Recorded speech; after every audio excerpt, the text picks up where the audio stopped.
तो एपिसोड 13 का शुरुआत होती है श्वानवुड सेक्ट की ओर से, जहाँ पे जो फीमेल मेंबर थी जिसको हमने पहले भी देखा था, सामने लीडर के पास आती है। लीडर से कहती है लीडर लीडर लीडर आपने जी जासूस को और उसके साथ एक बंदे को भेजा था भाई वू चैन के बारे में पता करने के लिए। सामने से उन्होंने कहा कि हाँ भाई वू चैन के बारे में कोई भी आता पता नहीं चला भाई, एग्जैक्टली वो कहाँ आया कब गया भाई, किसने कुछ कर दिया भाई, कुछ भी यहाँ उसके बारे में मालूम नहीं चला। सामने से यहाँ पर लीडर कहते कि हाँ भाई वू चैन के बारे में मालूम नहीं चला, लेकिन वू फेंग भाई वू फेंग आए सामने आओ। तो वू फेंग नाम का एक बंदा सामने आता है। सामने आते कहते कि यस लीडर भाई सामने आ गया। तो लीडर कहता है इससे कि सुन भाई तुझे एक काम देना चाहता हूँ, वू चैन नाम के एक आदमी के बारे में भाई, मतलब उस आदमी को हमने भेजा था भाई नीचे किसी और आदमी के बारे में पता करने के लिए, लेकिन वो सामने से गायब हो गया। वो कहाँ गया किसी को यहाँ पे मालूम नहीं चला, इसलिए भाई ना उसे ढूंढने का काम अब मैं तुझे देता हूँ। तू जा भाई और तू उसके बारे में पता कर। और उस लड़के को यानी वू फेंग को यहाँ पे एक स्पेशल टाइप का कपड़ा देता है, जो वाकई में यहाँ पे कोई नॉर्मल कपड़ा नहीं है, काफ़ी स्पेशल काफ़ी मतलब पावरफुल कपड़ा है। देते ही भेज देता है कि हाँ अच्छा ठीक है भाई इसे लेके आराम से चल जा। तो भी आराम से निकल जाता है। उसके बाद से यहाँ पे जो फीमेल मेंबर थी भाई वो सामने से लीडर से पूछती कि हाँ भाई ये लड़का वाकई में काम कर पाएगा या फिर इसका हालत भी पहले जैसा हो जाएगा कि हाँ भाई ये भी गायब हो जाएगा। सामने से लीडर बोलता है डोंट वरी, जो मैंने उससे कपड़ा दिया ना कोई ऐसा वैसा कपड़ा नहीं है, वो कपड़े के जरिए इसका पावर यहाँ पे इंप्रूव होगा, लेकिन इसका स्पीड इतना तेज होगा ना कि कोई भी इसका पीछा कर नहीं पाएगा। इसलिए भाई ऐसा समझो भाई जॉन सीना बन जाएगा कपड़ा लेके, कोई इसे देख नहीं पाएगा इतना पावरफुल। इसलिए भाई ये बंदे को कुछ नहीं होगा, इस बात की मैं यहाँ पे गारंटी देता हूँ। उसके बाद से होता है ई फेंग के घर पे, जो कि भाई पार्टी मनाने के लिए बेसिक जाने वाला था। वो चैम्बर भाई जिसके लिए इसने बुक पब्लिश किया था, सामने से उन्होंने एक छोटी सी पार्टी इसका अरेंज की थी भाई सेलिब्रेशन करने के लिए। ऑफकोर्स इसका बुक इतना जो वायरल हो चुका है भाई, प्रॉफिट वगैरह सामने से आ रहा है, तो एक छोटा सा सेलिब्रेशन पार्टी था। तो पार्टी के लिए भाई जा रहा था सामने से, और इस वक्त सामने से खुद भाई इसने घोड़ा गाड़ी ऑर्डर किया था, ना कि भाई गधा गाड़ी। लेकिन भाई कुत्ते को जो अपने साथ लेकर नहीं जा रहा था, और इसका कुत्ता हमें मालूम है कोई कुत्ता नॉर्मली नहीं है, डेमोनिक वुल्फ है।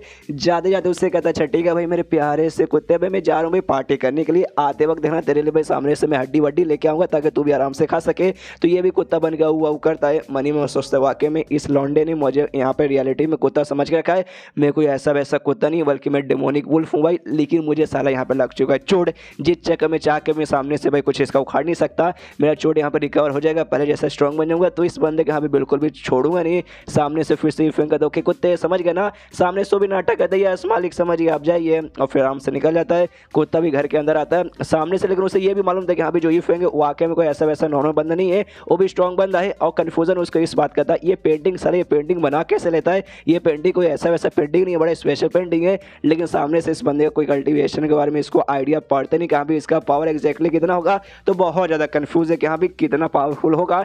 लेकिन एक बात में इसको बिल्कुल भी कन्फ्यूजन नहीं है कि हाँ भी सामने जो भी इसको पेंटिंग लगा हुआ है ये कोई ऐसा वैसा पेंटिंग नहीं है, डिवाइन पेंटिंग है। और डिवाइन पेंटिंग जब ऐसा घर में रहेगा ना तो ये घर को भाई कोई लिटरली बर्बाद कर ही नहीं पाएगा। तो भी जानबूझ के मैं जैसे कुत्ते को यानी मैं जैसे वुल्फ को भाई जिसको यहाँ ऊपर से चोट लगा है उसको यहाँ पे छोड़ के जाने का ये लॉजिक क्या हुआ, ये लॉजिक बिल्कुल भी मतलब मुझे समझ नहीं आ रहा। दुनिया भर में बहुत सारे बंदे जो मेरी यहाँ पे कुटाई कर सकते हैं, जो मुझे जान से मार सकते हैं, लेकिन ये पेंटिंग के सामने बिल्कुल भी टिक नहीं पाएंगे। लेकिन तभी उस कुत्ते को यहाँ पे महसूस होता है किसी कमाल के आदमी का बहुत स्ट्रॉन्ग ऐसा और मतलब कोई यहाँ पे स्ट्रॉन्ग बंदा आ रहा है, और स्ट्रॉन्ग बंदा और कोई नहीं बल्कि वो फेंगे भाई जिसका अभी भाई उस बंदे ने भेजा था, लीडर ने भेजा था।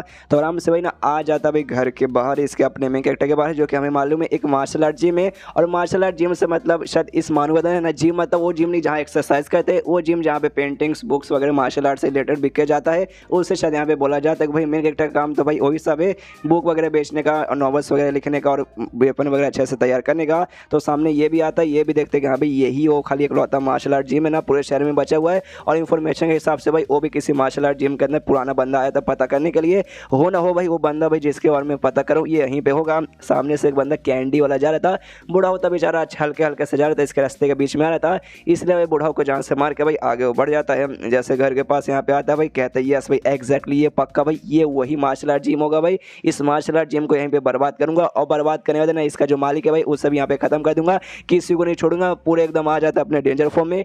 कुत्ते के भाई यहाँ पे मुंह निकल जाती है, अरे बाप रे गया भाई ये बहुत ज्यादा स्ट्रॉन्ग बंदा है मेरा, यहाँ पे मुंह निकल रहा है मुंह निकल गया। तभी सामने से भाई वो बंदे यहाँ पे जैसे जिम का टीम आता है, जो भी यहाँ पे भाई ड्राइंग्स वगैरह थे भाई पेंटिंग में, उसके अंदर से बोल सकते हैं डिवाइन एनर्जी बाहर आती है, और उस बंदे को लिटरली उसके ऊपर हमला करके उस बंदे को वहीं पे जान से मार डालते हैं। उसकी खाली 2-4 हड्डी वगैरह बचती है, और जो स्पेशल कपड़ा सामने से मिला था भाई वो कपड़ा यहाँ पे बच जाता है, उस कपड़े को यहाँ पे कुछ भी नहीं होता। कुत्ता भी देखता है अरे बाप रे मर गया क्या, लेकिन फिर मतलब अपनी गला फाड़ फाड़ कर रोने लगता है, रोते रोते चिल्लाते कह रहे यार मेरी इतनी फट गई थी कि मूत के साथ मेरा संडास में यहाँ पे निकल जाता। बाकी जो पेंटिंग वगैरह थे भाई उसको यहाँ पे शांत करवाते कि हाँ भाई शांत हो जा मेरे प्यारे बच्चे, रोने की कोई भी जरूरत नहीं है।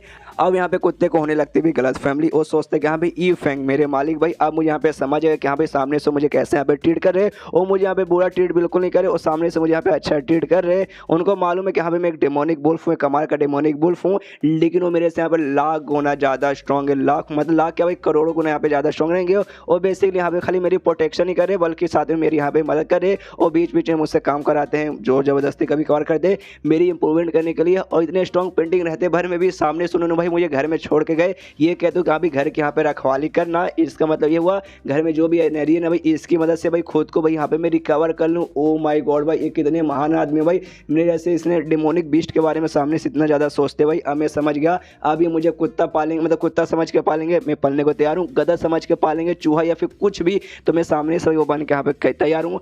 अब मैं उनके यहाँ पे बनूंगा एकदम वफादार कुत्ता। उसके बाद सीन शो था बाउ फैन चैम्बर है भाई, जहाँ से अपने मेन कैरेक्टर ने बुक पब्लिश करवाया था। तो उसका जो वहाँ का चेयरमैन है भाई अपने बाकी बंदों के साथ भाई आराम से मीटिंग कर रहे हैं। तो मीटिंग में बाकी बंदे थे, वो कहते हैं चेयरमैन से कि हाँ चेयरमैन, जो अपना इस महीने का ना भाई पेमेंट लिटरली पिछले महीने से 20% ज़्यादा जा चुका है और किसी के कारण नहीं बल्कि ई फैंग के कारण भाई उनका बुक आया है। इतनी बिक्री हुई कि हमें भाई इतना ज़्यादा प्रॉफिट हुआ। तो भाई सामने से अगर ना बोल के चलेंगे तो अगले महीने से हमारे नुकसान वगैरह चालू हो जाएगा। और दूसरे यहाँ पे जो चैम्बर है भाई, जिन्होंने सबसे पहले उनका बुक यहाँ पर रिजेक्ट मारा था भाई, वो तो हमारे सामने भाई एकदम किसी काम का ही नहीं। तो हमारे ऊपर भाई यहाँ पे उनका उपकार भाई बरकरार है, तो भाई हमें भी उनको ना हमेशा खुश रखना चाहिए। तभी सामने से चेयरमैन बोलते कि हाँ लेकिन लगता ना शायद वो हमसे यहाँ पे खुश नहीं है।